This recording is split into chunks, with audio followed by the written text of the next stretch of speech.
शरणं गच्छामि।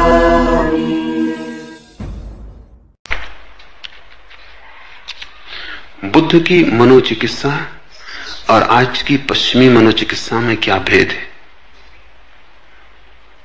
आज का मनोविज्ञान क्या कभी धर्म की खोज में पहुंच पाएगा? बड़ा भेद है और बुनियादी भेद है। पश्चिम का मनोविज्ञान, कहें आज का मनोविज्ञान, क्योंकि पश्चिम का जो है वो आज का है, इस सदी का है, आधुनिक है। आधुनिक मनोविज्ञान मन की दृष्टि से जो रुग्ण लोग हैं उनकी चिकित्सा करता है, जो सामान्य नहीं है, अस्वस्थ हैं, उनकी चिकित्सा करता है। बुद्ध का मनोविज्ञान उनकी चिकित्सा करता है जो सामान्य है और स्वस्थ है। कोई आदमी पागल हो गया, उसकी चिकित्सा करता है आधुनिक मनोविज्ञान। कोई आदमी जब तक पागल न हो जाए तब तक आधुनिक मनोविज्ञान से उसका कोई लेना देना नहीं। वो बीमार को ठीक करने का उपाय है। लेकिन बुद्ध के पास वे लोग जाते हैं जो पागल नहीं हैं, वरन अगर हम ठीक से समझें तो होश में भर गए हैं और अब पागल नहीं रहना चाहते, पागल नहीं होना चाहते, सामान्य है, स्वस्थ है। साधारण लोग भी उनकी दृष्टि से ज्यादा पागल हैं, जिनको जीवन का होश आ गया है, जिन्होंने जीवन की समझ पा ली है। अब वो बुद्ध से कहते हैं अकेले स्वस्थ होने से क्या होगा, सत्य भी चाहिए। स्वस्थ होना काफी नहीं है, सत्य के बिना स्वास्थ्य का भी क्या करेंगे। तो स्वस्थ को और परम स्वास्थ्य की तरफ ले जाने की व्यवस्था है। अगर तुम डमाडोल हो गए हो सामान्य जीवन में, ठीक से दुकान नहीं कर पाते, ठीक से दफ्तर नहीं जा पाते, स्मृति कमजोर हो जाती है, चूक जाते हो, इस तरह की बातें अगर तुम्हारे जीवन में है तो आधुनिक मनोविज्ञान सहयोगी है। लेकिन सब ठीक चल रहा है, कोई गड़बड़ नहीं है। और जब सब ठीक चलता है और कोई गड़बड़ नहीं मालूम होती, तभी अचानक तुम्हें पता चलता है ये सब भी ठीक चलता रहा तो मौत में समाप्त हो जाएगा। ये सब ठीक भी चलता रहा तो जाऊंगा कहां, पहुंचूंगा कहां। ये सब ठीक भी है तो भी मौत आ रही है। ये सब ठीक भी है तो भी मैं मरा जा रहा हूं, मिटा जा रहा हूं।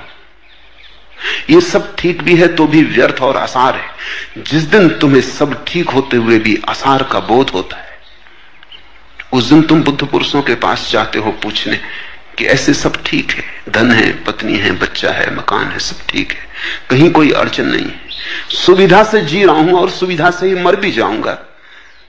लेकिन क्या सुविधा से जीना और सुविधा से मर जाना ही मंजिले मकसूद है? क्या यही लक्ष्य है जीवन का? इतना काफी है क्या कि सुविधा से जी लूं और सुविधा से मर जाऊं? सुविधा काफी है? तब बुद्ध के मनोविज्ञान की शुरुआत होती है, जिसको ये दिखाई पड़ने लगा सुविधा सार नहीं है।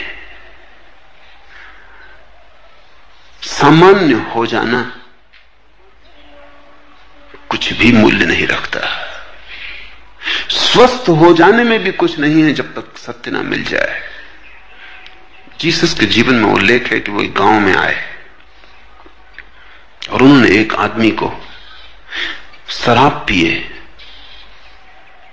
रास्ते के किनारे नाली में पड़े गालियां बकते देखा। तो वो उसके पास आए, करुणा से उसे हिलाया और उठाया और कहा कि तू अपना जीवन शराब पी पी के क्यों बर्बाद कर रहा है, नाली में पड़ा है। उस आदमी ने आंखें खोली, जीसस को देख के उसे होश आया। उसने कहा कि मेरे प्रभु, मैं तो रुग्ण था, खाट भी नहीं छोड़ सकता था, तुम्ही ने छू के मुझे ठीक किया था। अब मैं ठीक हो गया, अब इस स्वास्थ्य का क्या करूं? मुझे तो बस शराब पीने के सिवा कुछ सूझता नहीं। मैंने तो कभी पी भी न थी, मैं तो खाट पे पड़ा था, इस शराब घर तक भी नहीं आ सकता था, तुम्हारी ही कृपा से। जीसस सोचने लगे कि मेरी कृपा का ये परिणाम हुआ है। वो उदास आगे बढ़े। उन्होंने एक आदमी को एक वेश्या के पीछे भागते देखा, उसे पकड़ा और कहा कि आंखें इसलिए नहीं परमात्मा ने दी, ये क्यों वासना के पीछे भागा जा रहा है, किस पागलपन में दौड़ रहा है। उस आदमी ने गौर से रुक के देखा, उसने कहा मेरे प्रभु, वो पैर पे गिर पड़ा, मैं तो अंधा था, तुमने ही छू के मेरी आंखें ठीक की थी, अब इन आंखों का मैं क्या करूं। मैं तो किसी वेश्या के पीछे ना भागा था, मुझे तो रूप का पता ही ना था, मैं तो जन्मांध था, तुम्हारी ही कृपा है कि तुमने आंखें दी, अब इन आंखों का क्या करूं। जीसस बहुत उदास हो गए और वो गांव के बाहर निकल आए और बड़े चिंतन में पड़ गए कि मेरी कृपा के ये परिणाम। उन्होंने एक आदमी को फांसी लगाते देखा, अपने को रस्सी बांध रहा था वृक्ष से, वो भागे गए और कहा कि मेरे भाई रुक, ये तू क्या कर रहा है। उसने कहा अब मत रोको, बहुत हो गया, मैं मर गया था, तुम्ही ने मुझे जिंदा किया था, अब जिंदगी का क्या करूं।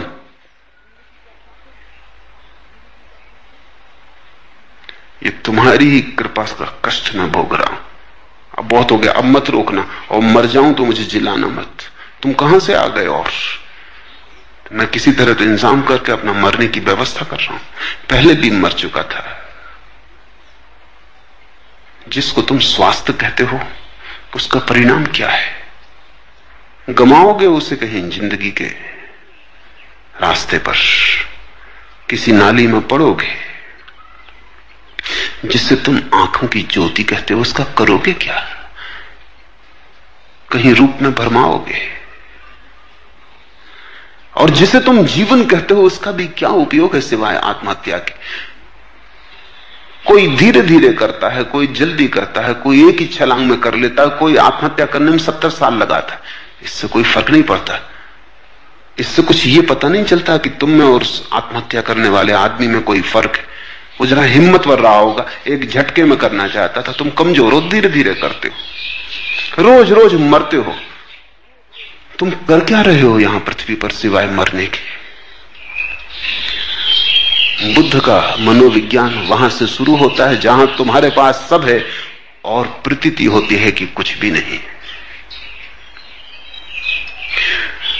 आज का मनोविज्ञान दीन और रुग्ण के लिए है, बुद्ध का मनोविज्ञान सम्राट और समर्थ के लिए है। जिसके पास सब है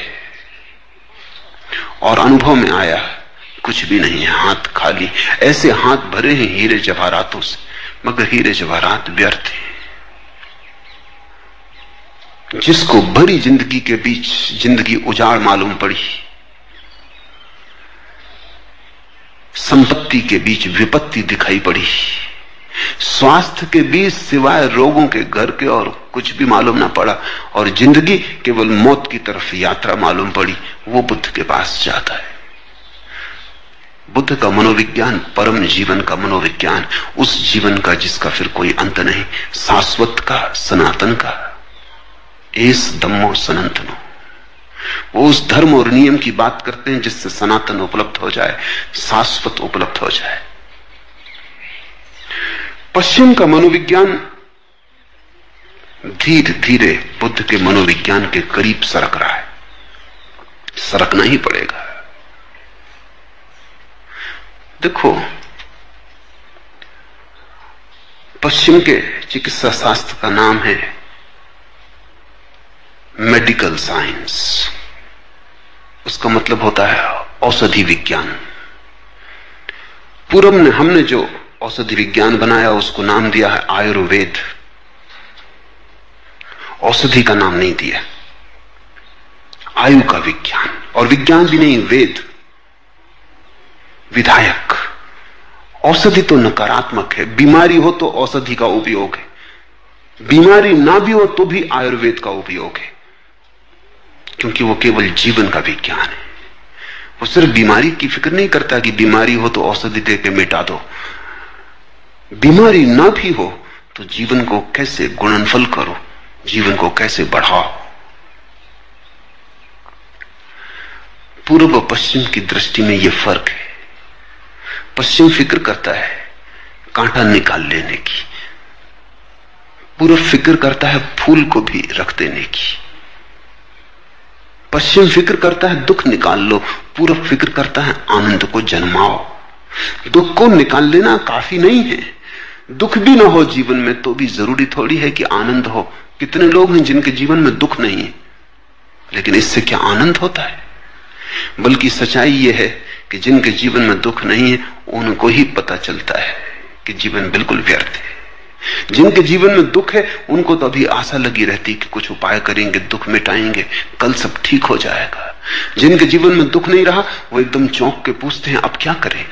दुख भी नहीं रहा, जिसको मिटाते वो भी नहीं रहा, मिटाने की दौड़ भी समाप्त हो गई, कोई कष्ट नहीं है लेकिन आनंद भी नहीं है। उनका जीवन बड़ी उदासी से, बड़ी ऊब से भर जाता है। जीवन राख राख हो जाता है, उसमें से सारी आशा और आनंद का अंगार बुझ जाता है। तुम चकित होगे देखकर कि भिखारी के कदमों में भी तुम्हें गति मालूम हो सकती, क्योंकि उसको कहीं पहुंचना है, कुछ दुख मिटाना है, कुछ तकलीफ ठीक करनी। सम्राट के पैर बिल्कुल ही बोझल हो जाते, न कहीं पहुंचने को, न कुछ पाने को। जो पहुंचना था पहुंच चुके, जो पाना था पा लिया। अब एक इतना बड़ा प्रश्न बनकर खड़ा हो जाता है। अब सिर्फ घसीटते हैं, अब सिर्फ मौत की राह देख रहे हैं कि कब आए, कब छुटकारा दिला दे। दुख का न हो जाना आनंद नहीं है। दुख का न हो जाना आनंद के होने के लिए जरूरी शर्त हो सकती है, आवश्यक हो सकता है, पर्याप्त नहीं है। तो पश्चिम का मनोविज्ञान भी धीरे धीरे सरक रहा है। फ्रायड ने जहां मनोविज्ञान को छोड़ा था उससे बहुत आगे जा चुका पश्चिम में भी मनोविज्ञान। नए मानवतावादी विचारक पैदा हुए हैं, अब्राहम मैस्लो और दूसरे, जिन्होंने अब मनोविज्ञान को नई दिशाएं देनी शुरू की।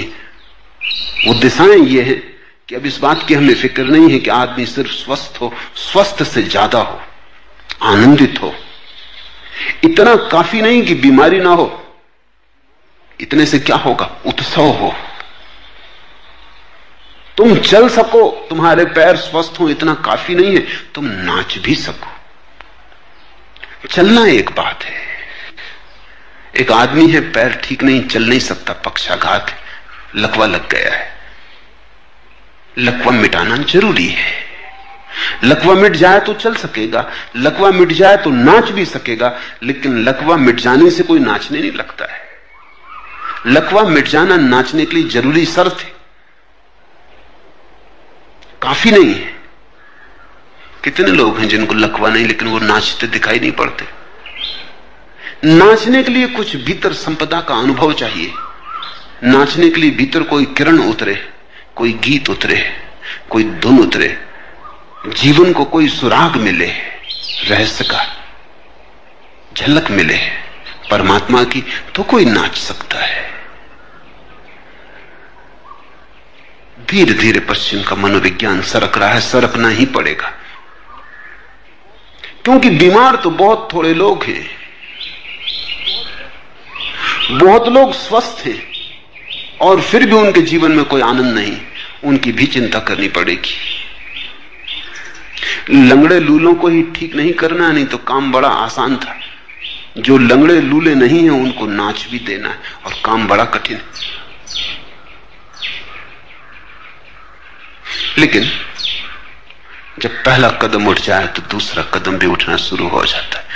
पहला कदम है कोई आदमी नया बगीचा लगाता है तो घास पात को उखाड़ता है, व्यर्थ के पौधे झाड़ी झंखाड़ को अलग करता है, जमीन खोद के बदलता है, जड़ें निकाल के फेंकता है। ये जरूरी है, लेकिन बस इतने पर ही रुक जाए तो फूल नहीं आ जाते। फिर बीज बोने पड़ते हैं, फिर पानी सींचना पड़ता है, फिर रखवाली करनी पड़ती है, फिर हजार बाधाएं हैं, उनसे लड़ना पड़ता है। तो एक आदमी को जीवन में सुविधा मिल जाए, स्वास्थ्य मिल जाए, रहने का अच्छा मकान मिल जाए, रोटी रोजी मकान का इंतजाम हो जाए, इतने से तो केवल बगीचे की तैयारी हुई थी। अभी बीज नहीं बोए गए थे। इतने भर से जो राजी हो गया वो ना समझ, वो असार से राजी हो गया, उसने नकार को सब समझ लिया, वो औषधि से राजी हो गया।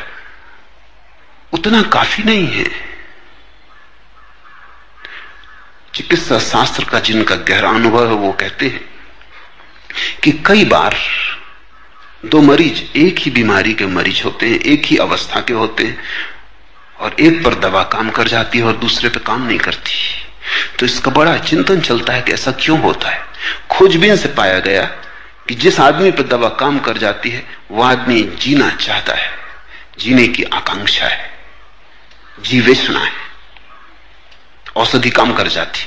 वो जो दूसरा आदमी जिस पर औषधि काम नहीं करती, वही बीमारी है, वही अवस्था है, वो जीना नहीं चाहता, वो उदास हो गया, वो थक गया, उसने आशा छोड़ दी, फिर औषधि काम नहीं करती। मेरे देखे जो लोग मन से रुग्ण हैं वे वही लोग हैं जिनको जीवन में सुख का कोई सुराग नहीं मिला और उन्होंने आशा छोड़ दी, वो हताश हो गए। उनको तुम खींचतान के खड़ा भी कर दो तो भी नचा ना सकोगे। खींचतान के खड़ा किया जा सकता है, धक्का मुक्की दे के चलाया भी जा सकता है, बैसाखियां भी दी जा सकती हैं और किसी तरह उनमें गति लाई जा सकती है, लेकिन नाच बैसाखियों से नहीं आता और न धक्का दे के कोई नाच ला सकता है। नाच तो उनके अंतर्ग्रह में उतरे, कोई द्वार खुले, कोई झरोखा खुले, भीतर नई रोशनी आए, नई हवा है, परमात्मा उनके भीतर पुनर्जन्म ले। तभी पूरब में हमने आनंद का विज्ञान निर्मित किया है, पश्चिम का विज्ञान केवल दुख से कैसे छुटकारा हो। इसलिए पश्चिम में दुख से छुटकारा हो भी गया और लोग बड़े बेचैन हो गए, सुख आता दिखाई नहीं पड़ता।